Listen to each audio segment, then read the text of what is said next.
నమస్కారం. ఆంధ్ర హాస్పిటల్స్ సుఖీభోకు స్వాగతం. Powered by Sai Bhaskar hospitals, centre for joint replacement Guntur, Indus hospitals Visakhapatnam, Q1 hospitals Visakhapatnam. ఈరోజు సుఖీభవలో ఆయుర్వేదంతో hypothyroid అదుపు, కొవ్వులు తగ్గిస్తే రొమ్ము క్యాన్సర్ దూరం, చలికాలం బామ్మ తాత జాగ్రత్త, పిల్లలు మందుల్ని మింగడం లేదా, ఇంకా హెల్త్ టిప్. లేచింది మొదలు ఒకటే బద్ధకంగా ఉండడం, చిన్న చిన్న పనులకే అలసిపోవడం, నెలసరి గాడి తప్పడం, ఈ సమస్యల వెనుక చాలా వరకు థైరాయిడ్ లోపమే కారణంగా ఉంటుంది. శరీరాన్ని చురుగ్గా ఉంచే థైరాయిడ్ హార్మోన్ తగినంత ఉత్పత్తి కానప్పుడు ఇలాంటి సమస్యలన్నీ కనిపిస్తూ ఉంటాయి. హైపోథైరాయిడిజంగా పిలిచే ఈ సమస్యకు ఆయుర్వేదం చెబుతున్న పరిష్కార మార్గాల గురించి ఇప్పుడు తెలుసుకుందాం.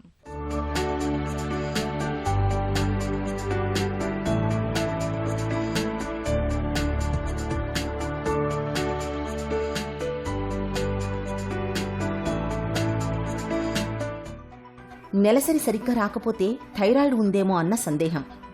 పెళ్లై ఏళ్లు గడుస్తున్నా పిల్లలు పుట్టకపోతే వైద్యులు సూచించే పరీక్షలో థైరాయిడ్ పేరు ఉంటుంది. విపరీతంగా బరువు పెరిగిపోతున్నా కలిగే భయం థైరాయిడ్. అసలేమిటి థైరాయిడ్? ఇదిగో ఇక్కడ సీతాకోకచిలుక ఆకారంలో కనిపిస్తోందే, అదే థైరాయిడ్ గ్రంథి. మనం తీసుకునే ఆహారం జీర్ణమై శక్తిగా మారడంలో ఈ గ్రంథి విడుదల చేసే హార్మోన్ కూడా ప్రధాన పాత్ర పోషిస్తుంది. అయితే ఈ గ్రంథి విడుదల చేసే థైరాక్సిన్ హార్మోన్ ఎక్కువైనా తక్కువైనా మన శరీరంలో అనేక సమస్యలు కనిపిస్తుంటాయి. ఇవాళ చాలా మందిలో, ముఖ్యంగా మహిళల్లో థైరాయిడ్ హార్మోన్ తక్కువగా ఉండటం, అంటే హైపోథైరాయిడిజం అనేది ఎక్కువగా కనిపిస్తోంది. ఈరోజు చాలా మందిలో ఈ థైరాయిడ్ సమస్యని మనం చూస్తున్నాం. ముఖ్యంగా స్త్రీలలో, అది కూడా మధ్య వయసు స్త్రీలలో అత్యధికంగా రావడం మనం చూస్తున్నాం. అయితే థైరాయిడ్ ఏ వయసు వాళ్ళకైనా రావచ్చు. అయితే ఈరోజు ఉండే పరిస్థితులకి ఇది రాను రాను పెరుగుతూ వస్తుంది. ముఖ్యంగా ఏంటంటే ఆహారంలో మార్పుల వల్ల, అలాగే భూమిలో ఐడిన్ శాతం తగ్గడం వల్ల, అలాగే స్త్రీలకి హార్మోన్ సమస్యలు అధికం అవడం వల్ల థైరాయిడ్ గ్రంథిలో మార్పులు రావడం, అదేవిధంగా బ్రెయిన్లో థైరాక్సిన్ హార్మోన్ దాని యొక్క పనితీరు సక్రమంగా లేకపోవడం వల్ల ఈ సమస్య రావడం జరుగుతూ ఉంటుంది. ముఖ్యంగా ఏంటంటే ఈ యొక్క థైరాయిడ్ వల్ల, అంటే హైపోథైరాయిడ్లో ఒక రకమైన సమస్యలు ఉంటాయి, హైపర్ థైరాయిడ్లో ఒక రకమైన సమస్యలు ఉంటాయి. కాబట్టి ఆ వచ్చే కాంప్లికేషన్స్ ఏవైతే ఉంటాయో వాటికి ఆయుర్వేదం చాలా బాగా పనిచేస్తుంది. అయితే ఆహార నియమాల్లో చాలా మటుకు ఏంటంటే పిండి పదార్థాలు లాంటివి బాగా తగ్గించాలి. అలాగే వీళ్ళకి వాళ్ళ యొక్క తీసుకునే ఆహార పదార్థాలలో నూనెలు లాంటివి బాగా తగ్గించాలి. చాలా మటుకు బాగా నూనె తగ్గించి, బాగా తీపి పదార్థాలు తగ్గించి, చాలా మటుకు హై ప్రోటీన్ డైట్ తీసుకోవడం ద్వారా, ఎందువల్లంటే వీళ్ళకి మజిల్ మాస్ కూడా తగ్గిపోతూ ఉంటుంది, ఎడిపోస్ టిష్యూ పెరుగుతూ ఉంటుంది. కాబట్టి ఎక్కువ మాంసాహారం, మాంసకృతులు అధికంగా ఉన్న ఆహార పదార్థాలు తీసుకోవాలి. అలాగే పిండి పదార్థాలు బాగా తగ్గించాలి. అలాగే పీచు పదార్థాలు అధికంగా తీసుకోవాలి. ఇవన్నీ చేయడం ద్వారా ఏమవుతుందంటే బరువు ఏదైతే ఉందో అది తగ్గడం కూడా జరుగుతుంది. మరి అది తగ్గినప్పుడు మరి ఈ హార్మోన్ కూడా ఏదైతే వీళ్ళు తీసుకుంటున్నారో దాన్ని కూడా మేనేజ్మెంట్ చేసుకోవాలి. ఎందుకంటే అది ఎక్కువ మందు తీసుకున్నప్పుడు వచ్చే సమస్యలు కూడా వేరే ఉంటాయి. కాబట్టి ఒక డాక్టర్ పర్యవేక్షణలో ఈ యొక్క సమస్య ఏదైతే ఉందో, అంటే చాలా కాంప్లికేటెడ్గా ఉంటుంది థైరాయిడ్ సమస్యలు. కాబట్టి వాటికి ఒక్కొక్క దానికి ఒక్కొక్క రకంగా, ఉదాహరణకు బాగా జుట్టు ఊడిపోతుంటే దానికి సప్లిమెంట్ కింద ఆహార పదార్థాలు, ఆకుకూరలు లాంటివి తీసుకోవాలి. అది తీసుకుంటూ మళ్ళీ ఏదైనా మందులు కానీ డాక్టర్ చెప్పిన విధానాలు పాటించడం లాంటివి చేయడం ద్వారా చాలా మంచి గుణం ఉంటుంది. ఇంకా విహారం విషయానికి వచ్చేసరికి, అంటే ఎవరైతే బాగా బరువుగా ఉన్నారో వాళ్ళు మామూలుగా థైరాయిడ్ పేషెంట్ అయినా మామూలు వాళ్ళైనా వాళ్ళు బరువు నియంత్రణకి వ్యాయామం చేయాలి. అదేవిధంగా జుట్టు ఊడిపోతుంది అనుకుంటే దానికి జుట్టు ఊడిపోయే విధానాలు ఏవైతే ఉన్నాయో, జాగ్రత్తలు ఏవైతే ఉన్నాయో అవి మామూలు వాళ్ళు ఏ విధంగా పాటిస్తారో అదే విధంగా పాటించాలి. చాలా మటుకు పేషెంట్స్కి థైరాయిడ్ వల్ల ఆస్టియోపోరోసిస్ రావడం జరుగుతూ ఉంటుంది. అర్లీ ఆస్టియోపోరోసిస్ అంటే 40లో 30లో కూడా వాళ్ళ బాడీలో ఉండే కాల్షియం శాతం బాగా తగ్గి సడన్గా కింద పడిపోయి కాళ్ళు విరిగిపోవడం లాంటిది జరుగుతూ ఉంటుంది. కాబట్టి ఇలాంటివన్నీ వాళ్ళు జాగ్రత్తలు తీసుకుంటూ థైరాయిడ్ని సక్రమంగా కంట్రోల్గా ఉంచుకుంటూ, అదేవిధంగా మందులు తప్పనిసరి వాడుతూ ఉంటే కనుక మంచి గుణం ఉంటుంది. హైపోథైరాయిడిజం అంటే థైరాక్సిన్ హార్మోన్ తక్కువగా విడుదలవ్వడం. ఈ సమస్య కారణంగా స్త్రీలు ఉన్నట్టుండి బరువు పెరిగిపోతుంటారు. దీంతో పాటే అలసటగా అనిపించడం, డిప్రెషన్ దరిచేరడం, ఋతుచక్రంలో ఇబ్బందులు తలెత్తడం లాంటివి కనిపిస్తాయి. హైపర్ థైరాయిడిజం అంటే థైరాక్సిన్ హార్మోన్ ఎక్కువగా విడుదలవడం. దీనివల్ల స్త్రీలు హఠాత్తుగా బరువు తగ్గిపోతుంటారు. దీంతో పాటే గుండె దడగా ఉండడం, కండరాల బలహీనత రావడం, అలసట ఆవహించడం, ఆందోళనగా అనిపించడం, ఋతుచక్రంలో సమస్యలు వచ్చిపడడం లాంటివి కూడా కనిపిస్తాయి. థైరాయిడ్ పనితీరులో అపసవ్యత మూలంగా కనిపించే సమస్యలకు ఆయుర్వేదం తనవైన కొన్ని ప్రత్యేక పరిష్కారాన్ని చెబుతుంది. చిట్కాల విషయానికి వచ్చేసరికి చాలామంది స్త్రీలలో ముఖ్యంగా ఈ థైరాయిడ్ వల్ల హెవీ బ్లీడింగ్ అవుతూ ఉంటుంది. అయితే వాళ్ళు ఏదో హార్మోన్ ప్రాబ్లం అనో ఇతరత్ర ఏదో అనుకుని వాళ్ళు రకరకాలైన హార్మోన్స్ వాడుతూ ఉంటారు. ఎంత హార్మోన్స్ వాడినా కానీ ఈ యొక్క థైరాయిడ్ గ్రంథి నియంత్రణలో రాకపోతే కనుక సమస్య అధికమైపోతుంది. కాబట్టి ముందుగా థైరాయిడ్ టెస్ట్ చేసుకుని, అలాగే థైరాయిడ్కి ఏదైతే హెవీ బ్లీడింగ్ అవుతుందో దానికి కొన్ని చిట్కాలు పాటించడం ద్వారా కూడా చాలా మంచి గుణం. ఉదాహరణకి మనకి లొద్దుగు దొరుకుతుంది, అలాగే అర్జున దొరుకుతుంది.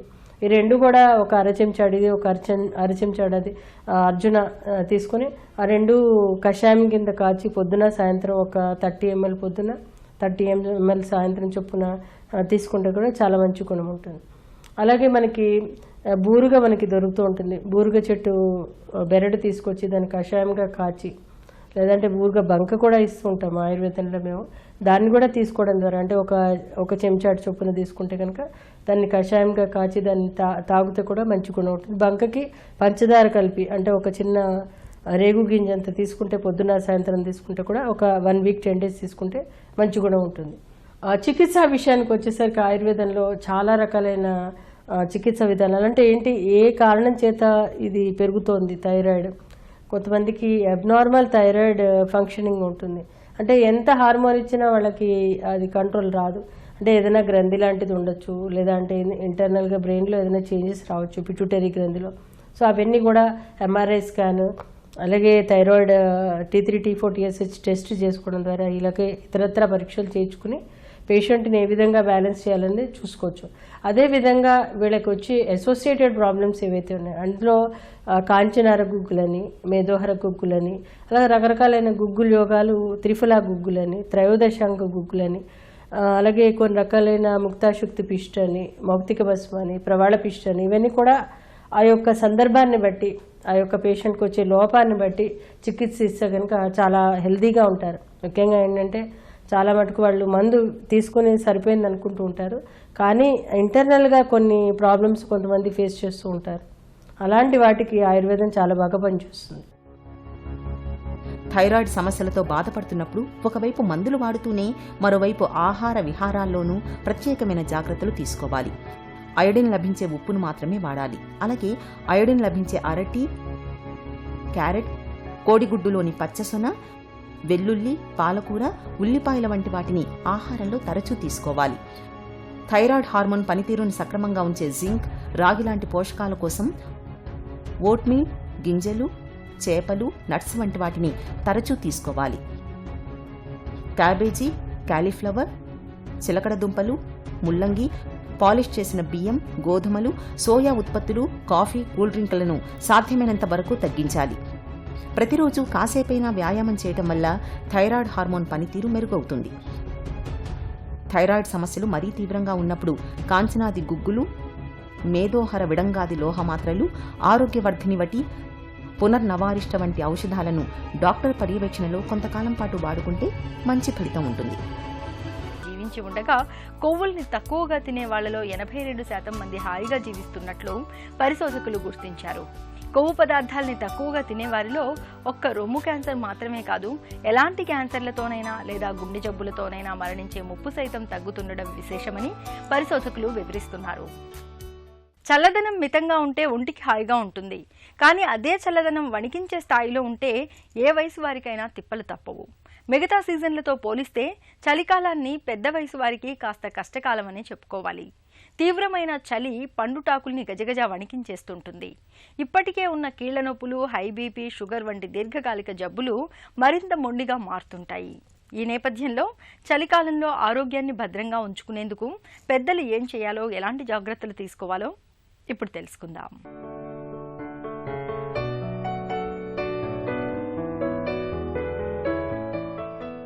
చలికాలంలో వాతావరణంలో వచ్చిన మార్పులు వయసు మళ్లిన వారికి బాగా ఇబ్బంది పెడుతుంటాయి. తరచూ ఏదో ఒక అనారోగ్యం పలకరిస్తూ ఉంటుంది. చలికాలంలో ఆరోగ్యాన్ని భేషుగ్గా ఉంచుకునేందుకు పెద్దలు తమ జీవనశైలిలో ప్రత్యేకంగా జాగ్రత్తలు తీసుకోవాల్సి ఉంటుంది. శీతగాలికి చర్మం పొడారిపోయి పగుళ్లు వచ్చేసి దురదలు పెడుతుంటుంది. ఈ పరిస్థితిని నివారించుకునేందుకు రాత్రిపూట పడుకోబోయే ముందు చర్మానికి కొబ్బరి నూనె లేదా ఆలివ్ నూనె వంటి వాటిని రాయడం మంచిది. చల్లగాలికి ఎక్కువగా తిరగకపోవడమే మంచిది. బయటకు వెళ్లాల్సి వచ్చినప్పుడు నిండుగా దుస్తులు ధరించడం, స్వెట్టర్ల వంటివి వేసుకోవాలి. చెవులకు మఫ్లర్లను ధరించాలి. ఇప్పటికే ఆస్తమాతో బాధపడుతున్నప్పుడు ఈ జాగ్రత్తలు మరీ అవసరం. జలుబు, దగ్గు వంటి బాధలు దరిచేరకుండా ఉండేందుకు నిత్యం వేడి నీటి ఆవిరిని పట్టుకుంటూ ఉండాలి. పాలలో కాస్త మిరియాల పొడిని కలుపుకుని తాగటం వల్ల దగ్గు, గొంతు నొప్పి వంటి సమస్యలు రాకుండా ఉంటాయి. చలికాలంలో కీళ్లన్నీ బాగా బిగుసుకుపోయి కదలికల్ని కష్టం చేస్తూ ఉంటాయి. ఈ సమస్యను నివారించుకునేందుకు కీళ్లను తరచూ కదిలిస్తూ ఉండాలి. సమయానుకూలంగా ఏదో ఒక వ్యాయామం చేయడం, కాసేపు అటూ ఇటూ నడవడం వల్ల కీళ్లకు మంచి వ్యాయామం దొరుకుతుంది. నొప్పుల నుంచి ఉపశమనమూ ఉంటుంది. చలికాలంలో దాహం వేసినా వేయకున్నా తరచూ నీళ్లను తాగుతూ ఉండాలి. ఎందుకంటే శరీరంలో నీటి శాతం తగ్గితే జీర్ణక్రియ మందగిస్తుంది. ఒంట్లో జీవక్రియల రేటు తగ్గిపోతుంది. ఆహారాన్ని ఎప్పుడూ వేడివేడిగా తాజాగా తీసుకోండి. ఈ జాగ్రత్తలు వృద్ధుల ఆరోగ్యాన్ని చక్కగా ఉంచుతాయి. పిల్లలకు కడుపు నిండుగా అన్నం తినిపించడమే కష్టం అనుకుంటాం, కానీ అంతకంటే కష్టమైన పని మరొకటి ఉంది. అది పిల్లలతో మందులు మింగించడం. సిరప్లు, టానిక్లు, మందు బిళ్ళల్ని మింగడానికి పిల్లలు ఒక పట్టాన ఒప్పుకోరు. వద్దంటే వద్దంటూ మొండికేస్తుంటారు. మరి ఇలాంటప్పుడు పిల్లలు మందుల్ని ఇష్టంగా మింగాలంటే ఏం చేయాలి? అసలు పిల్లలకి మందులు ఎప్పుడు వాడాలి? మొదలైన వివరాల గురించి డాక్టర్ని అడిగి ఇప్పుడు తెలుసుకుందాం.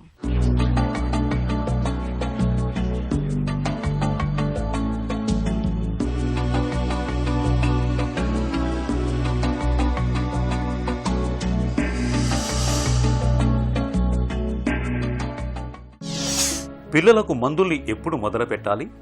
ఏదైతే ఈ మనము సిరప్స్ అన్నది లేదంటే మాత్రలు అన్నది మనము డాక్టర్ని సంప్రదించి దాని తర్వాత ప్రిస్క్రిప్షన్ త్రూ మనము మందులు వాడడం ఆల్వేస్ బెటర్. ఏంటంటే ఇప్పుడు కొత్తగా ట్రెండ్ ఏంటి అంటే ఓవర్ ద కౌంటర్ ప్రోడక్ట్స్, అంటే ఏదైతే ఓటీసీ ప్రోడక్ట్స్ అనేసి మనం ఫార్మసీ దగ్గరే తీసుకోవడం అన్నది చాలా అలవాటు అయిపోయింది. దీంతో ప్రాబ్లం ఏంటంటే యూజువల్గా 4 సంవత్సరాల కన్నా తక్కువ ఉన్న వాళ్ళల్లో మామూలుగా ఈ రొటీన్గా దగ్గు, సర్దికి సిరప్స్ అన్నది మనము డాక్టర్ అయినా ఏదైనా మనం ప్రిస్క్రైబ్ చేయం. ఎందుకంటే ఈ కోల్డ్ కాఫ్ సిరప్స్ 4 సంవత్సరాల కన్నా తక్కువ వాళ్ళు వాడితే దాంతో హాని ఎక్కువ అండ్ దాంతో లాభం అన్నది తక్కువ ఉంటుంది. సో ఆల్వేస్ మనం ప్రిస్క్రైబ్ చేసిన డ్రగ్ అన్నదే వాడాలి. అట్లీ మాత్రలు అన్నది కూడా ఏంటి అంటే మామూలుగా 10 సంవత్సరాల పైన వాళ్ళే ఆ మాత్రలు అన్నది వాడాలి. పిల్లలు మందుల్ని ఇష్టంగా మింగాలంటే ఏం చేయాలి? చుక్కల మందులు లేదా సిరప్స్ ఏది చూస్తామో చాలా మటుకు చేదుగా ఉంటాయి. అట్లాంటిది ఏమైనా ఇబ్బంది ఉన్నప్పుడు డాక్టర్ని మనము అడిగితే ఏదైతే ఫ్లేవర్డ్ మందులు అంటే కొత్తగా strawberry flavour, vanilla, chocolate flavoured మందులు అన్నది ఉన్నాయి, అట్లాంటివి స్టార్ట్ చేయొచ్చు. దీంతోపాటు ఏంటి అంటే మనము తక్కువ మోతాదులు అంటే కాన్సన్ట్రేషన్ ఎక్కువ ఉన్న మందులు కూడా డాక్టర్స్ ఇప్పుడు ప్రిస్క్రైబ్ చేయొచ్చు. అంటే 4 సార్లు తీసుకునే బదులు 2 సార్లు తీసుకుంటే సరిపోతుంది. అట్లనే దానికి ప్లస్గా ఏంటి అంటే మామూలుగా మాత్రలు తీసుకోవడం దగ్గర చాలా ఇబ్బంది పెడుతూ ఉంటారు. ఇట్లాంటి దాని దగ్గర ఏంటంటే కాన్సన్ట్రేటెడ్ మందులు తీసుకుంటే మామూలుగా సగం టాబ్లెట్ అయినా లేదంటే 1/4 టాబ్లెట్ అన్నది కూడా తీసుకునే ఛాన్స్ ఉంటుంది. ఒకలా ఈ మందులు మింగడం దగ్గర చాలా ప్రాబ్లం చేస్తూ ఉన్నారంటే పౌడర్డ్గా అంటే ఉన్న టాబ్లెట్ని మనం పౌడర్ చేసి కూడా తీసుకోవచ్చు అన్నది ఒక పాయింట్. నెక్స్ట్ ఈ మాత్రలు తీసుకోవడం ప్రకారంగా రొటీన్గా మనం యూజువల్గా చూస్తే ఏంటి అంటే 8 సంవత్సరాల నుంచి మనము పిల్లలకు అలవాటు చేయాలి. ఇది ఎలా అలవాటు చేయాలి అంటే మామూలుగా మనం ఏదైనా ఒకవేళ మింగడం అన్నది ఈ స్వాలోయింగ్ అన్నది చాలా డెవలప్ అయ్యి ఉండాలి. అది కష్టం అవుతుంది అంటే యూజువల్గా ఏంటంటే చిన్న ఐస్ ముక్కలు లేదంటే చాక్లెట్వి ఏదైతే మెల్ట్ అవుతాయో అవి ఫస్ట్ మింగడం అన్నది అలవాటు చేసి దాని తర్వాత మెల్లగా మందులకి అలవాటు చేయడం అన్నది స్టార్ట్ చేయాలి. యూజువల్గా అందరూ 10 సంవత్సరాల పైన వాళ్ళందరూ టాబ్లెట్స్ స్వాలో చేయడం అయితే ఈ మాత్రలు స్వాలో చేయడం అనేది చాలా సునాయాసంగా స్వాలో చేస్తారు. అప్పటి నుంచి మనం సిరప్స్ అన్నది బంద్ చేయొచ్చు.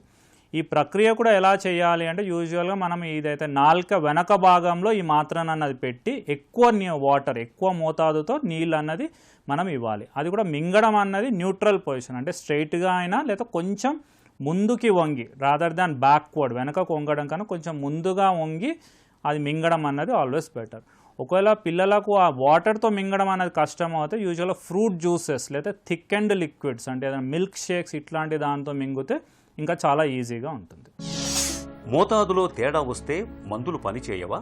ఈ డోసేజ్ అన్నది చాలా ఇంపార్టెంట్. ఇది ఒకవేళ తక్కువ డోస్ అయినా కష్టంగా ఉంటుంది, లేదా ఎక్కువ డోస్ అయినా. ఏంటంటే తక్కువ డోస్ అన్నది ఉంటే ఏంటి అంటే ఆ మందు అన్నది పని చేయదు, మనకు ఆ లక్షణాలు తగ్గవు, ఆ జబ్బుకి తగ్గ లక్షణాలు. అట్లనే ఎక్కువ డోసేజ్ ఎక్కువ అయింది అంటే ఏదైతే అడ్వర్స్ ఎఫెక్ట్స్ అంటారు, అంటే విరోచనాలు కావడం, లేకపోతే వాంతులు కావడం, లేకపోతే ఎక్కువ నిద్రపోవడము, లేదంటే ఏమైనా ర్యాషెస్ రావడం అన్నది ఉంటుంది.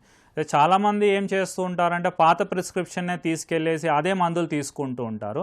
అలాంటప్పుడు ఏమవుతుంటే ఈ పిల్లలకు స్పెషల్లీ ఏంటి అంటే బరువు ప్రకారంగా లేదంటే వయసు ప్రకారంగా ఈ డోసేజ్ అన్నది ఉంటుంది. సో మనకు ఏంటంటే ప్రతి నెల లేదంటే సంవత్సరానికి ఇది మారుతూ ఉంటుంది డోసేజ్. సో మనం పాత ప్రిస్క్రిప్షన్ తీసుకెళ్తే ఇది పనికి రాదు. అట్లనే ఇంకొకటి ఏంటి అంటే డాక్టర్ మామూలు ఒక బ్యాక్టీరియల్ ఇన్ఫెక్షన్ అన్నదానికి యాంటీబయాటిక్స్ అన్నది స్టార్ట్ చేస్తారు. కానీ ప్రతిసారి మనకి ఈ యాంటీబయాటిక్ అన్నది అవసరం పడదు, అది వైరల్ దాంతో కూడా ఉంటుంది. సో ఏంటి అంటే ఈ ఎవ్రీ టైం వాళ్ళకు వాళ్ళు ఆ ప్రిస్క్రిప్షన్ ఫార్మసీలో చూయించి తీసుకోవడం వల్ల ఏదైతే యాంటీబయాటిక్ రెసిస్టెన్స్ అన్నది డెవలప్ అయిపోతూ ఉంటుంది. ఎక్కడైతే యాంటీబయాటిక్ అవసరం లేకుండానే ఈ పిల్ల వాళ్ళ తల్లిదండ్రులు ఇట్లా ఫార్మసీలో తీసుకోవడం అన్నది ఉంటుంది. అట్లా కొన్ని వాటిలో ఫర్ ఎగ్జాంపుల్ ఈ డెంగ్యూ జ్వరం లేదంటే వైరల్ ఫీవర్స్లో ఈ ఆస్ప్రిన్ లేకపోతే NSAIDs ఏదైతే మనం ఐబుప్రూఫెన్ అంటారో ఇవి కాంట్రా ఇండికేటెడ్. అయితే ఈ జ్వరం వచ్చింది అని వాళ్ళకు వాళ్ళు ఈ మందులు వాడడం అన్నది దీంతో హాని ఎక్కువ లాభం తక్కువ అన్నది ఉంటుంది. పిల్లలకు సొంతంగా మందులు కొని వాడచ్చా? ఈ ఓవర్ ద కౌంటర్ మెడిసిన్స్ అంటారో స్పెషలీ దగ్గుకి, సర్దికి, దాని తర్వాత యాంటీబయాటిక్స్ అన్నది ఎప్పుడూ మనం వాడకూడదు. ఇది ఏంటంటే ఒకవేళ చాలా అత్యవసర పరిస్థితుల్లో ఒకవేళ తీసుకున్నా అది మళ్ళీ డాక్టర్కి చూయించి అది వాడాలా వద్దా అన్నది కనుక్కొని అది వాడడం ఆల్వేస్ బెటర్. ఎందుకు అంటే దానికి డోస్ ప్రకారంగా దాని అడ్వర్స్ ఎఫెక్ట్స్ అన్నది కూడా ఎక్కువ ఉంటాయి కాబట్టి ఇది వాడకపోవడం ఆల్వేస్ బెటర్. మందుల కొనుగోలు విషయంలో ఎలాంటి జాగ్రత్తలు తీసుకోవాలి? ఫస్ట్ థింగ్ ఏంటంటే డాక్టర్ ప్రిస్క్రిప్షన్ అన్నది మోస్ట్ ఇంపార్టెంట్. దాని తర్వాత తీసుకున్న తర్వాత ఏంటి అంటే దీని ఎక్స్పైరీ డేట్ అన్నది ఒకటి చెక్ చేసుకోవాలి. దాని తర్వాత ఏంటి అంటే ఇది ఎలా వేసుకోవాలి అన్నది డాక్టర్ గారు చెప్తారు. అంటే ఏంటి అంటే కొన్ని ఫుడ్ తీసుకునే కన్నా ముందు లేదా కొన్ని తర్వాత కొన్ని ఫుడ్తో పాటు అంటే దాని ప్రకారంగా దాని అబ్జార్ప్షన్ అన్నది డిసైడ్ అవుతుంది. సో అదొకటి మనం కనుక్కోవాలి. దాని తర్వాత ఇది ఎన్ని రోజులు వాడాలి అన్నది చాలా ఇంపార్టెంట్.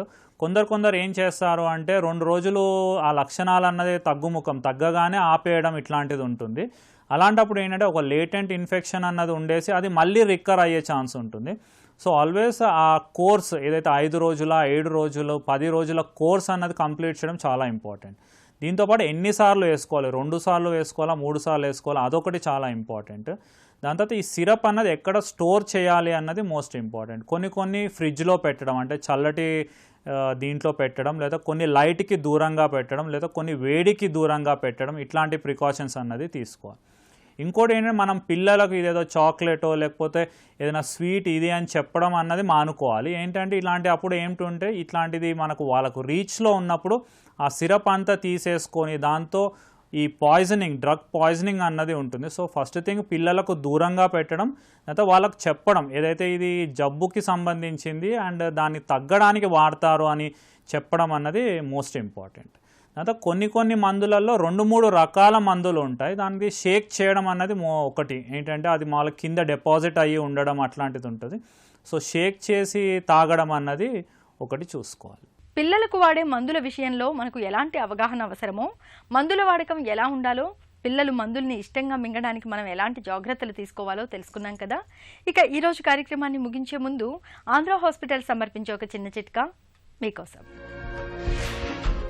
చలికాలంలో గొంతు బొంగురు సమస్యగా మారినప్పుడు వేడి టీలోకి కొద్దిగా తేనెను కలుపుకొని తాగండి. తేనెలో ఉండే సహజ సిద్ధమైన యాంటీవైరల్ గుణాలు గొంతు బొంగురుకు కారణమైన వైరస్లను నాశనం చేస్తాయి. గొంతు బొంగురు ఇట్టే తగ్గిపోతుంది. సుఖీభవ కార్యక్రమానికి సంబంధించి మీ విలువైన సూచనలు సలహాల్ని వెంటనే మాకు రాయండి. మా చిరునామా Sukhibhava, ETV, Ramoji film city, Hyderabad 501512 లేదా sukhibhava@etv.co.in కు ఈమెయిల్ చేయండి.